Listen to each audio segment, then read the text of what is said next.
Afternoon to you, David. Let's just look at that big picture revenue. There's a big numbers that we talked about there earlier. 79% overall increase, but 29% on a like-for-like basis. So what was the like-for-like and what was the like-for-unlike as a way of getting into it?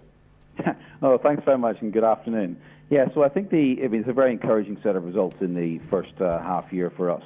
To be able to achieve 29% like-for-like growth across all of our businesses in such challenging markets as we're seeing now is obviously very encouraging.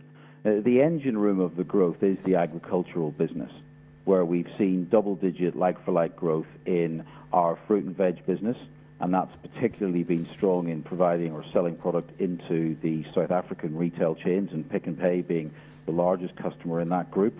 On the fish side, we've enjoyed tremendous success with our new relationships with Costco and Walmart in the United States, both of whom have entered into new contracts with us during that period, and particularly Costco, where we are now rolling out the Kirkland Signature brand range, hake fillet product. And that alone has seen Ocean Fresh turnover grow 63% like-for-like in Q2. But it's not just about agriculture. We've seen strong growth in our support services business, where we provide camp and life support services to oil and mining companies across Africa. That business has grown over 140% year on year during the quarter.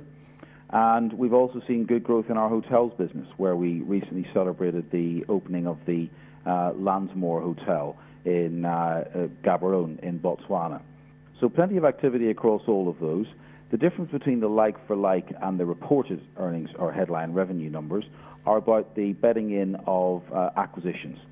And in particular, in the last 6 months, we've made 2 or 3 substantial acquisitions, the most important of which was the purchase of Grindrod PCA, the perishable cargo arm of the Grindrod Group, and that's based in Johannesburg, which we've merged with our own perishable cargo business, Rolex, to see significant growth. You say officially in your statement that you're focused on the growth of Africa. Now, the Africa growth story generally, South Africa, of course, we're worried about reaching 2% GDP growth in the next year or so. Generally, numbers like 5-6% are thrown around for Africa. How much of that is vulnerable to the Eurozone crisis? You mentioned that you have a relationship with Walmart in the United States. How vulnerable are you to the Eurozone crisis, and how does your model respond to that? We do have this modest exposure to Eurozone crisis. I think that's mostly seen where we're exporting agricultural products, and that can be fruit and veg or fish products to Europe.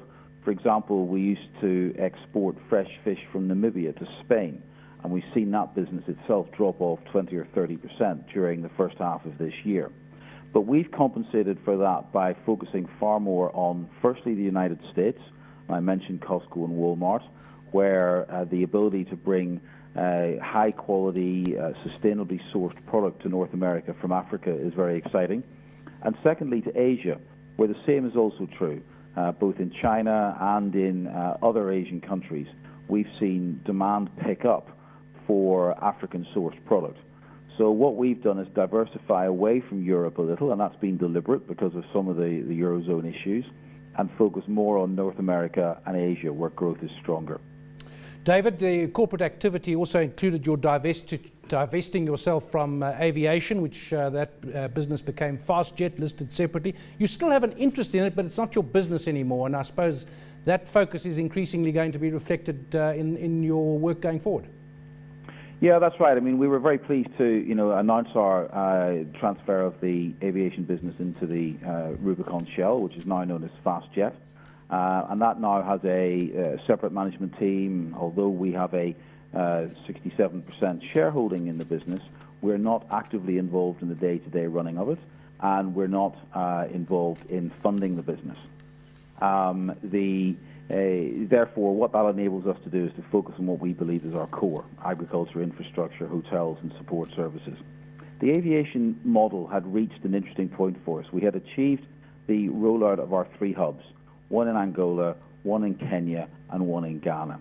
And that allowed us to create the network across Africa that we were trying to achieve. That was an obvious inflection point, if you like, in the business, and that's when we chose to bring in Rubicon, and particularly Sir Stelios, to help us run that business. and it's now going to move forward in a separate direction under the brand name FastJet. And that will, be something that I hope we will benefit from in the form of the value of the shares that we hold, but we won't be involved day to day, and we'll focus on the areas that I just mentioned. Well, that was David Armstrong. Thank you, David. He's Finance Director at Lonrho.